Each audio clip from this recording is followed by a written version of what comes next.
এইরকম একটা তামিল লুক করার জন্য আমি অনেক দিন ধরে ওয়েট করতেছিলাম। সো ফাইনালি আমার এই লুকটা করা হয়েই গেল। সো হ্যালো এভরিওয়ান, আসসালামু আলাইকুম, কি অবস্থা সবার। সো এটা হচ্ছে আমার ওয়েডিং লুক বুক 2024 এর পার্ট 3। এটা হচ্ছে একটা মেহেন্দি লুক হবে। আর আমরা বাংলাদেশি মেয়েরা মেহেন্দির জন্য তামিল লুকগুলো অনেক বেশি পছন্দ করি। সো এইবার হচ্ছে আমি এই তামিল লুকটা করার জন্য এই গ্রিন কালার শাড়িটা পরবো। এই শাড়িটাকে হচ্ছে আমরা নর্মালি কাঞ্জিবারাম বলে থাকি, বাট এটা কিন্তু অ্যাকচুয়াল কাঞ্জিবারাম না।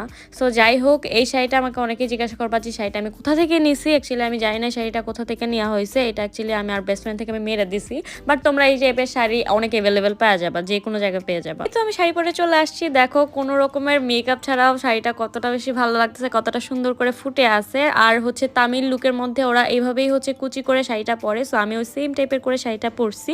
আর এই শাড়িটা পরতে আমার অলমোস্ট আধা ঘন্টার মতো লাগছে। অ্যাকচুয়ালি শাড়ি যতটা সময় নিয়ে একটু আস্তে ধীরে পরা যায়, শাড়ি পরাটা তত বেশি সুন্দর হয়। তো আমি হচ্ছে ফার্স্টে এখন আমার স্কিনটা প্রেপ করে নিতেছি। আমি একটা ফেসিয়াল অয়েল ইউজ করে নিলাম, যেহেতু এখন উইন্টার। সো তোমরা আমাকে অনেকে জিজ্ঞাসা করো এটা কোন ফেসিয়াল অয়েল। এটা হচ্ছে ওয়ালিসের একটা ফেসিয়াল অয়েল বা সেরাম তোমরা বলতে পারো। ফেসিয়াল অয়েলটা অ্যাপ্লাই করে আমি আমার হচ্ছে আইলুকটা করে নেবো। আইলুকের জন্য আমি বেস হিসেবে হচ্ছে একটা কনসিলার অ্যাপ্লাই করে নিলাম। এটা হচ্ছে এভারলি বিউটির একটা কনসিলার। ফার্স্টে একটা ডার্ক অরেঞ্জ শেড দিয়ে আমার আইলিডের মাঝখানটাতে ব্লেন্ড করে নিব। ব্ল্যাক কালারটা দিয়ে ইনার কর্নার আর আউটার কর্নারের সাইডটাতে ব্লেন্ড করে নিব।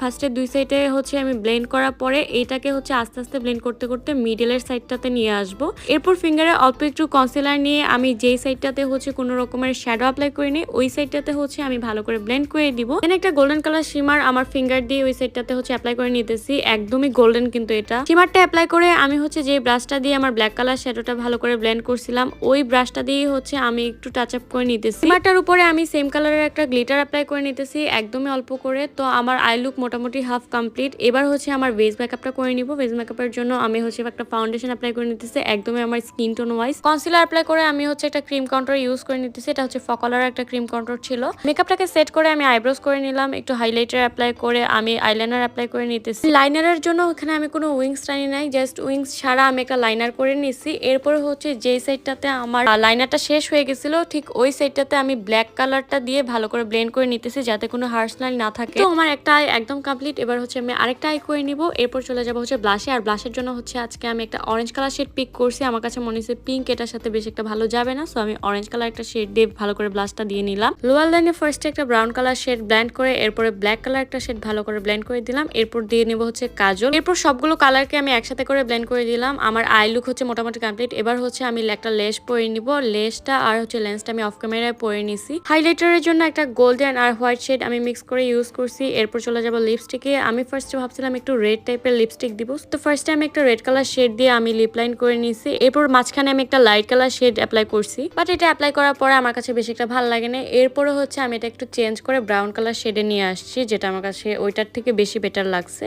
এরপর চলে যাব হচ্ছে আমার হেয়ার স্টাইল করতে। আর হেয়ার স্টাইলটা আমি অফ ক্যামেরায় করছি, আর তেমন কিছুই করে নাই, তোমরা দেখলেই বুঝতে পারবা। শুধুমাত্র বেনি করার সাইডটা আমি দেখাই দিতেছি। তোমরা আমার ট্রান্সফরমেশন ভিডিওতে অনেক জিজ্ঞাসা করছো যে আমি বেনিটা কিভাবে করছি। তো বেনিটা করছি হচ্ছে আমি এখানে ফার্স্টে নিচের সাইডটাতে 3টা সেকশন করে নিছি। 3টা সেকশন করে নিয়ে এখানে আমি ফার্স্টে একটা পুতির মালা বানাই নিয়েছিলাম, গোল্ডেন কালার পুতির। তো 3টা সেকশনে আমি 3টা পুতির মালা দিয়ে দিই না। প্রত্যেকটা চুলের সেকশনকে আমি আবারও 2টা করে সেকশনে ভাগ করছি। আর হচ্ছে পুতির মালাটা একটা সহ 3টা সেকশন হয়েছে। এবার হচ্ছে এই জিনিসটাকে আমি বেনি করে নিব। তোমরা হয়তো বা বুঝতেই পারতেছো, বেনি করাটা এভাবে বেনি করলে আসলে একটু ভেজাল হয়, বাট হচ্ছে একটু ধৈর্য নিয়ে করে ফেলতে হবে। তো আমার হচ্ছে 3টা বেনি রেডি হয়ে গেছে। এবার হচ্ছে লাস্ট পার্ট, সেটা হচ্ছে এবার আমি 3টা বেনিকে আবারও বেনি করব। এবার হচ্ছে আমি একটা বেনি করব 3টাকে মিলায়ে। 3টা বেনি করার পর লাস্টে হচ্ছে আমি নিচের সাইডটাতে হচ্ছে একটা ঝুমকা টাইপের বানাইছিলাম, ওইটা হচ্ছে আমি অ্যাটাচ করে দিচ্ছি। আর আমি হচ্ছে মাঝখানে পিছনে হচ্ছে একটু জিপসি লাগাইছিলাম, বাট জিপসিটা আমার কাছে ভালো লাগতেছিল না, পরে এই জন্য আমি হচ্ছে খুলে ফেলছি।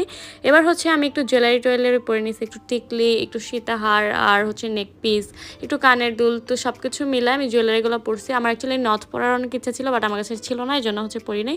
আর আমি হচ্ছে সামনের সাইডের চুলগুলো একটু কার্ল করছিলাম, বাট কার্ল হচ্ছে বেশিক্ষণ থাকে নাই। আচ্ছা, এখন কিছু একটা মিসিং লাগতেছে, তাই না? অ্যাকচুয়ালি আমার তখন খেয়ালই ছিল না, আমি অ্যাকচুয়ালি চুড়ি পরি নাই। চুড়ি ছাড়া তো এই লুক হবেই না। সো আমার হচ্ছে পরে মনে পড়ার পরে আমি চুড়ি পরে নিছি। আর চুড়ি পরার পর লুকটা একদম কমপ্লিট হয়ে গেছে। আর এই যে সামনে থেকে আমার লুকটা দেখে নাও কতটা গ্লোই আর ফ্ললেস লাগতেছে। আর একটু মাঝখানে পিম্পল আছে, তো ওইটা একটু ইগনোর করো। যাই হোক, এটাই হচ্ছে আমার মেহেন্দি লুকের ফুল অ্যান্ড ফাইনাল লুক। তোমাদের কাছে সব মিলিয়ে কেমন লাগছে অবশ্যই আমাকে জানাবা। আর নেক্সট তোমরা কি লুক দেখতে চাও সেটা আমাকে জানাইতে পারো। তো দেখা হবে তোমাদের সাথে নেক্সট ভিডিওতে। সবাইকে আল্লাহ হাফিজ।